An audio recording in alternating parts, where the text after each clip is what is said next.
지금 우리는 사순절의 기간을 지나가고 있습니다. 지난주 수요일부터 사순절이 시작되고 오늘이 사순절 첫째 주일입니다.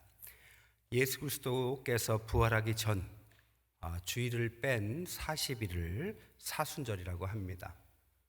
예수 그리스도께서 공생애 때 40일간 금식하신 그 시간을 기준으로 하기도 합니다. 그렇기 때문에 이 기간 동안에 예수 그리스도를 묵상하고 그의 고난에 동참하는 시간이 사순절이다라고 우리는 알고 있습니다. 그렇기 때문에 어떤 신학자는 이 시간을 밝은 슬픔이다라고 말했습니다. 그러니까 밝다라는 의미는 예수께서 우리를 구원하셨고 부활하셨기에 밝음이고 또 그 과정이 고난과 십자가였기 때문에 슬픔이 있는 것이죠. 밝고 슬프다, 밝은 슬픔, 어떤 표정을 지어야 될까? 사실 이것은 표정이라기보다는 천국의 사람들의 마음가짐을 말하는 거죠. 그래서 저는 사순절 천국을 그리는 기간이다라고 생각하며 저는 사순절 기간 동안에 마태복음 13장의 천국의 비유들을 시리즈로 설교를 할까 합니다. 오늘은 그 첫 번째로 씨 뿌리는 비유입니다. 씨 뿌리는 비유는 우리가 잘 아는 비유입니다. 근데 한 가지 오해할 수도 있어요. 천국의 복음을 말하면서 어떤 사람은 나쁜 땅 있기 때문에 씨가 열매를 못 맺고 어떤 사람은 마음이 좋은 땅, 그래서 큰 열매를 맺으니까 마음을 좋은 땅으로 갈아엎어라, 이렇게 일반적으로 이해를 합니다. 만약 이게 맞다면 이 비유는 씨 뿌리는 비유가 아니라 땅에 관한 비유다라고 했을 것입니다. 오늘 본문은 그거라기보다는 우리의 밭을 갈아엎자라기보다는 주님의 은혜로 구원의 씨가 우리 안에 들어가는 것을 목표로 하는, 특징으로 하는, 중요 핵심으로 하는 것입니다. 그래서 오늘 씨 뿌리는 비유의 전제가 두 가지인데 1절에 보니까 그날, 에케이노스라는 단어를 쓰는데 이 그날은 오늘 13장 전에 있는 사건을 말합니다.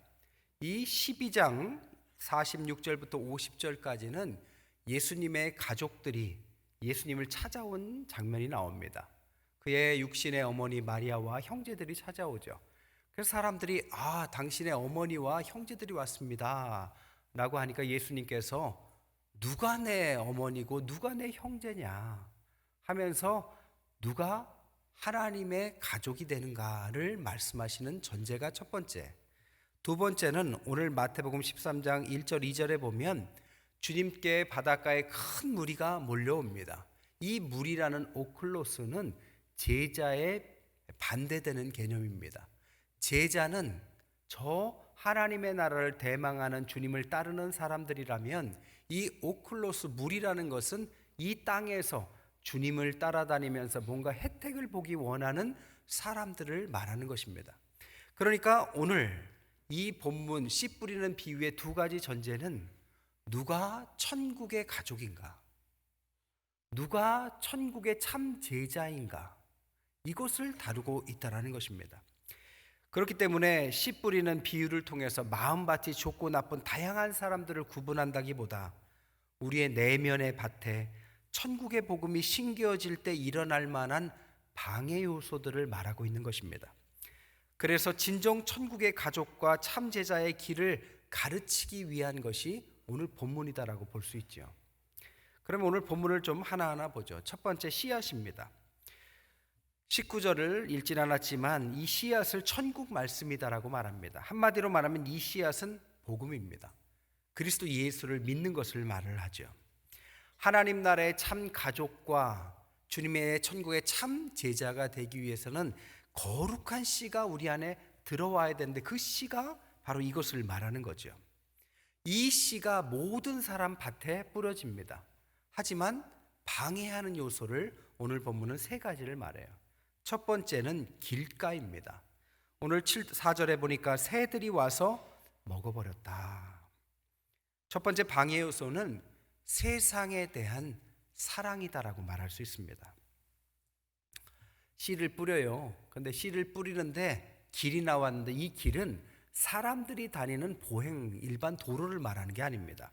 이 단어의 파라테노도는 밭에서 씨를 뿌리는데 씨를 뿌리려고 지나다니다 보니까 밭에 고랑이 생긴 길을 말하는 것입니다.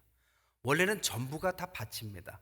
하지만 씨를 뿌려야 되기 때문에 사람들이 지나다니면서 그곳이 발자국 때문에 점점 패이고 단단해져서 이제 길처럼 됐다. 이 길을 파라테노돈, 오늘 본문이 말하는 길입니다.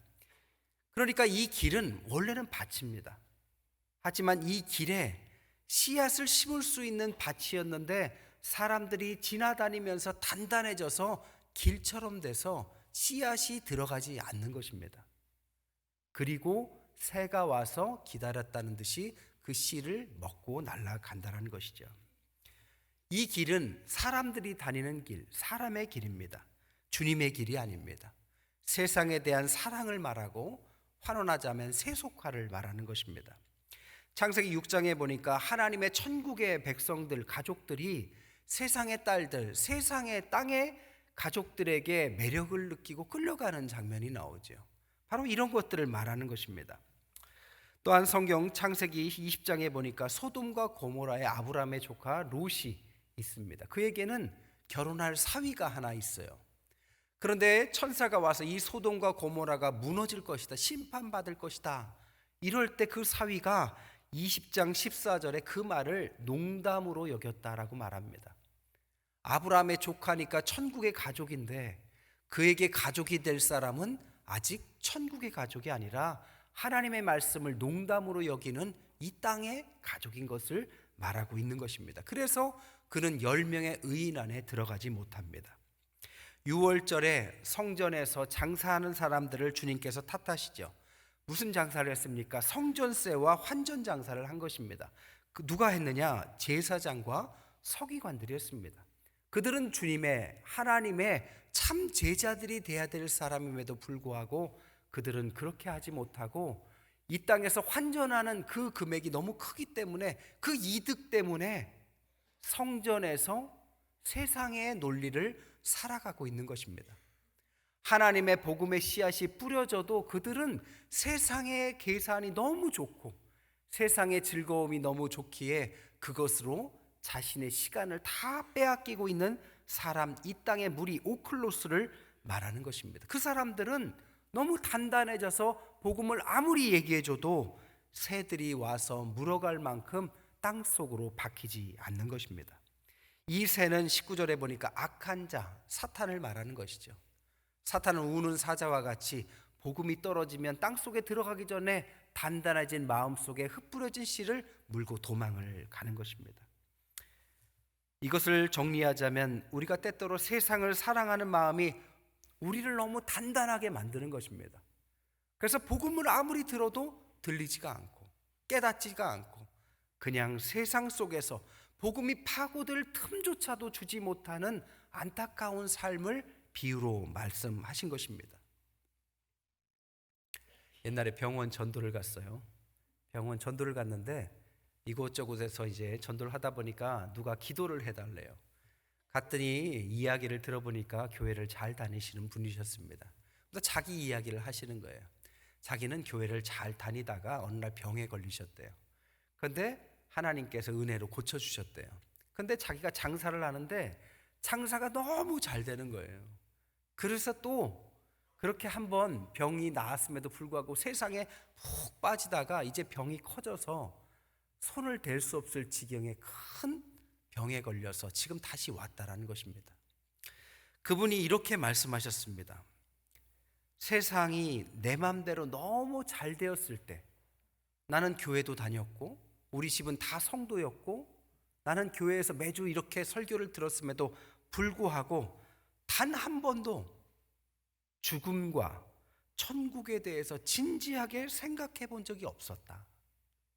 자기는 지금 생각해보면 그게 너무 이상하다라고 말했습니다. 교회를 안 다닌 게 아니라 매주 이렇게 말씀을 듣는데 마음속에서는 세상에서 지금 하는 셈이 너무 많습니다.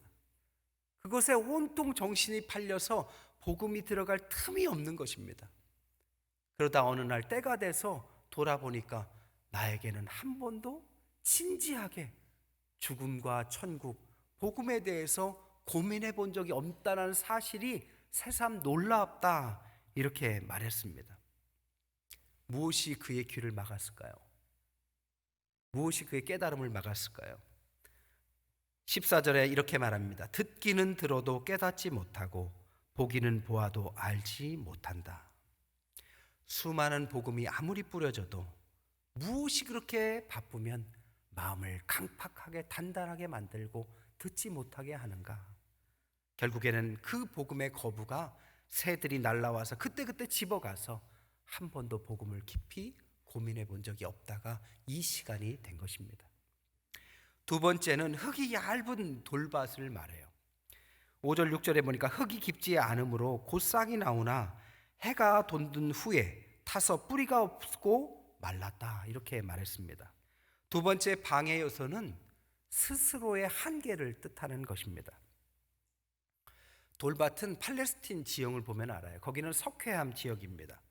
그렇기 때문에 이 석회암이 얇은 흙을 형성하고 그 속에는 단단한 바위가 있습니다. 그래서 뿌리가 내리지 못한다라는 것을 말하고 있습니다.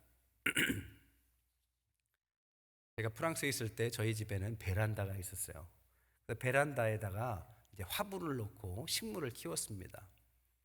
근데 외국이니까 이제 한국 음식이 쉽지 않잖아요. 그래서 우리 성도들은 집집마다 깻잎을 그렇게 화단에서 많이 길렀어요. 저희 집도 권사님 한 분이 깻잎 모종을 주셔서 화분에서 심어서 제가 한동안 길렀습니다. 재밌어요. 기르는데 한동안 길러보니까 이제 잎사귀도 나고 따먹어도 될 것 같아요. 높이가 한 30cm쯤 됐어요. 잎사귀도 뭐 고기 좀 싸먹을 만큼 됐어요. 저는 이 정도가 됐나 보다 하고 권사님 집에 가보니까 깻잎은 30cm만 자라는 게 아니었습니다. 여러분 농사 지어보셨어요? 가봤더니 다른 집은 1m도 넘게 자라고, 그 깻잎의 크기가 고기 정도가 아니라 거의 뭐 밥을 한 그릇 넣어도 될 만큼 큰 손바닥만한 잎사귀가 열리는 것입니다. 왜 똑같은 모종인데 우리 집은 작은 게 열렸고 30cm밖에 자라지 않았고 그 집은 1m 이상 큰 게 열렸을까? 바로 우리 집 화분이 작았기 때문입니다. 화분이 작으니 흙이 작고, 흙이 얕으니 뿌리가 얕고, 뿌리가 얕으니 식물이 그거밖에 자라지 못한 것이죠. 식물의 뿌리가 얕고 오늘 본문처럼 이렇게 되면 해가 나서 뿌리를 말라버리게 하고 결국에는 열매도 보기 전에 말라서 열매를 보지 못하는 상황이 된다는 것을 말하고 있는 것입니다. 그런데 오늘 본문은 흙 속에 왜 뿌리가 내리지 못하냐의 이유를 돌이 있다라고 말합니다. 돌밭이 있는 거죠. 그 돌이 뜻하는 게 뭘까? 바로 그 흙 속에 내 스스로 만든 신앙의 한계를 말하는 것입니다. 이 신앙의 한계를 내가 갖고 있는 한 아무리 좋은 씨앗이 들어와도 뿌리를 내리지 못하는 것입니다. 우리 스스로 만드는 난 안 돼, 여기까지야 라는 한계가 뿌리를 못 내리게 하니까 당연히 열매를 맺게 하지 못하는 거죠. 성경에 보니까 베드로는 용서의 한계를 묻죠. 예수님께, 예수님, 사람들을 얼마나 용서해야 됩니까? 그 당시 랍비들은 3번까지 용서하라고 가르쳤습니다. 베드로는 조금 인심을 써서 7번까지 용서하면 됩니까? 라고 묻습니다. 그랬더니 예수님께서 뭐라고 말씀하십니까? 70번씩 7번이라도 해줘라. 그러니까 77에 49, 490번 이렇게 생각하면 안 되겠죠. 한계가 없다란 뜻입니다. 왜? 주님이 우리를 사랑하셨고 용서하셨기에 아무리 우리에게 용서를 비는 사람이 온다 할지라도 그를 용서해 주는 게 맞다, 한계가 없다를 가르치신 것입니다. 마가복음 10장에 보니까 부자 청년이 와요. 그래서 그가 주님, 어떻게 해야 영생을 얻습니까? 너는 십계명을 잘 지키고 율법을 잘 지켜라. 그랬더니 저는 어려서부터 그것을 잘 지켰습니다. 그러면 네가 부자구나. 네가 가진 재산을 다 팔아서 가난한 사람에게 나눠주고 나를 따라라. 그랬더니 재산이 많은 거로 근심하고 돌아갔다 했습니다. 이 이야기를 듣고 예수 믿으면 재산을 다 팔아서 다른 사람을 줘야 되나 보다. 물론 좋은 일이지만 그것이 핵심이 아닙니다. 주님 앞에 율법을 지키는 것도, 그 이상으로 재산을 가난한 사람에게 나눠주는 것도, 또 그 이상으로 하나님 앞에 하는 헌신은 한계가 없다라는 걸 말합니다. 왜냐? 하나님이 우리에게 대한 사랑에 한계가 없기 때문입니다. 하나님이 한계가 없기에 너희들도 하나님에 대한 한계가 없이 가지고 있는 것도 나누고 주님을 따르고 그 이상 할 수 있다면 할 수 있는 모든 것 한계 없이 하는 것이 주님의 가족이고 백성이 되는 길이다라는 것을 가르치는 것입니다. 우리는 우리의 한계를 너무 갖고 있습니다. 우리의 한계가 많은 것들을 잃게 하는 거죠. 어떤 책에 보니까요, 왜 고래는 산에 살지 않고 바다에 사는가라는 글을 읽었습니다. 고래가 어류가 아니잖아요. 포유류입니다. 어미에게 새끼가 태어나고 젖을 물고 살잖아요. 포유류면 산에 살아야 되는데 바다에 사는 이유가 뭘까? 거기에 대한 답은 고래를 품을 만한 산이 없기 때문이다. 하지만 저 바다는 깊고 넓기에 고래를 품을 수 있기 때문이다라고 말했습니다. 여러분, 하나님은 우리를 품으시고 한계가 없으신 분입니다. 그럼에도 불구하고 우리는 스스로 신앙의 한계를 만들고 영적인 교만을 부리고 게으름을 피웁니다. 난 원래 이래. 난 이거밖에 할 수 없어. 하나님은 우리를 그렇게 만드시지 않았습니다. 하나님이 한계가 없듯이 하나님의 형상을 입은 우리들도 한계가 없이 세상을 사랑하고 주님 앞에서 영적으로 무한하게 일할 수 있도록 만드신 것이 바로 우리들입니다. 그 한계에 돌덩이가 있는 한 뿌리는 내리지 않습니다. 그 한계까지 내리고 그 한계만큼 자라고 그 한계만큼의 열매가 맺히게 될 것입니다. 그것을 두 번째로 경고하시는 것입니다. 세 번째 문제는 방해 요소가 뭐냐? 가시떨기입니다. 7절에 보니까 가시가 자라서 기운을 막았다 이렇게 말합니다. 세 번째 방해 요소는 걱정과 욕심이죠. 이 가시라는 악한다라는 단어는 열매가 없어서 쓸모가 없다 이런 뜻입니다. 22절에 이것을 설명해 놓기를 세상의 염려와 재물의 유혹이 가시다라고 분명히 주님께서 말씀하셨죠. 주님께서 우리에게 복음의 씨앗을 뿌려도 열매 맺지 못하는 방해 요소가 세 번째가 뭐냐? 우리 안에는 너무 걱정이 많습니다. 우리 안에는 너무 욕심이 많습니다. 왜 이렇게 우리는 염려가 많을까? 어떤 목사님 교회에요, 무속인이 왔어요. 그래서 무속인이 와서 회심을 하고 예수님을 영접하고 세례를 받습니다. 세례를 받고 나서 그분께서 자신이 집에 신당이 차려져 있는데 목사님 그걸 좀 가서 좀 태워달라 이렇게 부탁을 해요. 아니 성도님 당신이 직접 하시죠. 그랬더니 저는 그거 못합니다. 좀 해달래요. 목사님이 가서 그 신당에 있는 그 여러 가지들을 떼다가 다 옥상에서 불나서 다 살라버렸습니다. 근데 그런 과정 속에서 이 무속인이 벌벌벌 떨더라는 겁니다. 아니 이게 뭐라고 그렇게 떠십니까? 했더니 나는 큰일 날 것 같아서 나는 도저히 못합니다. 목사님 생각했대요. 왜 이는 아무것도 아닌 것을 이렇게 벌벌벌 떨까? 다름 아니라 그가 평생 해온 것들을 보면 알 수 있죠. 그의 시선은 온통 아침부터 저녁까지 바로 그곳에 향해 있었고 그 모든 것들을 향해서 절하고 예배하고 시간을 보내고 온통 시선이 거기에 매여 있었기 때문에 그가 거기에서 두려움을 느끼고 거기에 권위를 부여한 것입니다. 왜 우리에게 염려가 있습니까? 우리의 시선 때문입니다. 우리의 시선이 지금 주님께 향해 있습니까? 그러면 염려할 필요가 없습니다. 하지만 우리의 시선은 주님이 아니라 세상을 향해 있습니다. 우리가 하는 일, 가야 될 길, 가족들, 자녀들 온통 시선이 거기에 매여 있는 한 우리의 염려는 사라지지 않을 것입니다. 또한 두 번째로는 우리의 욕심, 재물의 유혹이라 그랬습니다. 우리가 사는 세상은 자본주의 세상이죠. 자본주의의 장점은 인간의 소유의 욕망을 이용해서 번영을 이룬다는 큰 장점이 있습니다. 하지만 단점이 뭐냐? 우리의 욕망에는 브레이크가 없다는 것입니다.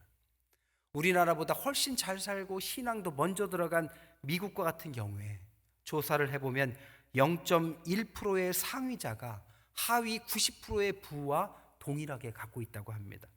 전체 임금의 58%가 상위 1%가 버는 금액이라고 합니다.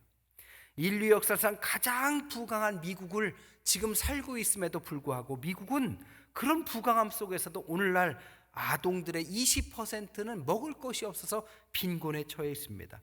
의료 혜택을 받지 못해서 병원을 가지 못하는 사람들이 부지기수입니다. 왜? 돈이 없어서라기보다는 돈보다 충분한 부는 있지만 그것보다 우리 재물의 욕심이, 인간의 욕심이 더 크기 때문이죠. 우리나라가요, 출산율이 0.78이 됐다고 그러죠. 한 명을 낳지 않는 세계의 유일한 국가입니다. 이제는 이 인구 절벽이라는 것을 아주 체감을 하게 될 겁니다. 부산은 청년들이 70만 명이었는데 40만 명으로 줄었대요. 부산만 그렇겠어요? 우리도 점점 줄고 있어요. 학교가 폐교가 되고 있고 대학교들이 통합이 되고 있습니다. 교회 학교만 봐도 성인의 숫자에 비해서 턱없이 작은 아이들이 교회를 나옵니다. 왜냐? 아이들이 얼마 없기 때문이죠. 그럼 왜 아이들이 이렇게 없는 나라가 됐을까요?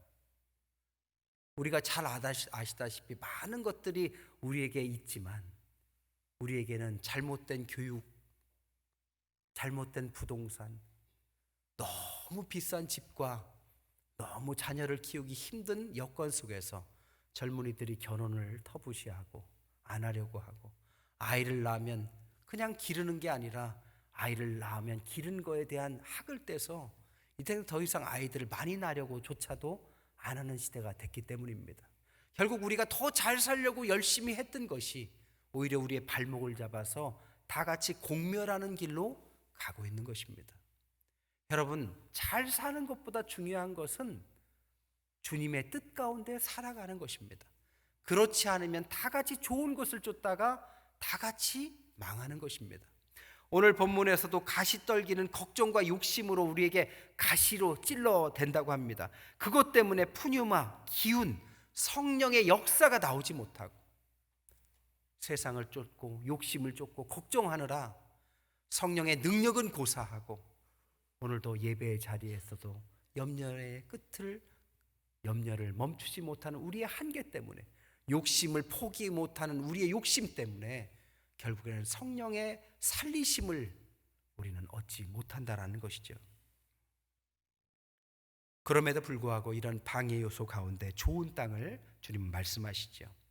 좋은 땅에, 즉 씨앗이 이 방해 요소를 피해서 들어가기만 하면 그곳에는 30배, 60배, 100배의 열매를 결실을 맺는다.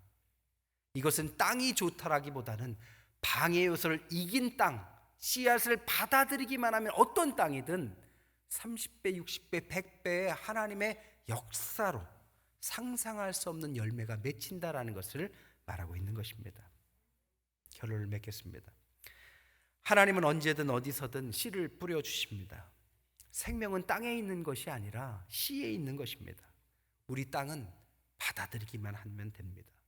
하지만 우리같이 연약한 인간들은 길가, 세상을 너무 사랑하거나 스스로 한계를 짓는 흙이 얇은 돌발이거나 걱정과 욕심에 가시 떨기 때문에 항상 씨앗을 받아들이는 것을 주저하고 있다는 것입니다. 그렇게 오늘 성경이 말하는 것은 그냥 받아들이라는 것입니다. 방해 요소를 떨쳐버리고 용기를 가지고 씨앗을 받아들이라.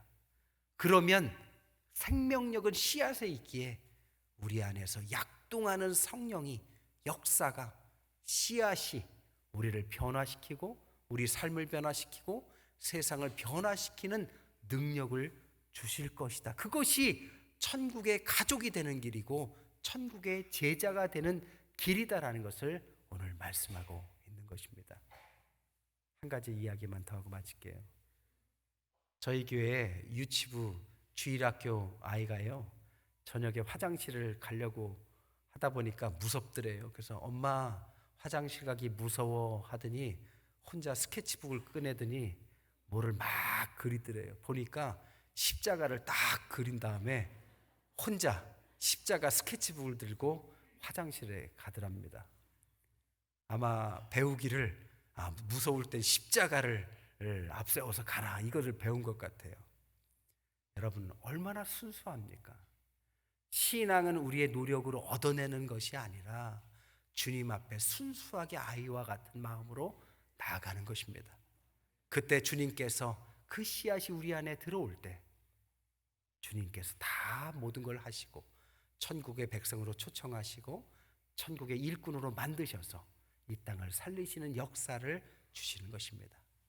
이제 2월 마지막 주일이요, 또 3월이 시작됩니다. 남은 10달 2023년도에는 하나님의 천국 백성으로 부족함이 없는 저와 여러분 되시기를 주님의 이름으로 간절히 축원드립니다.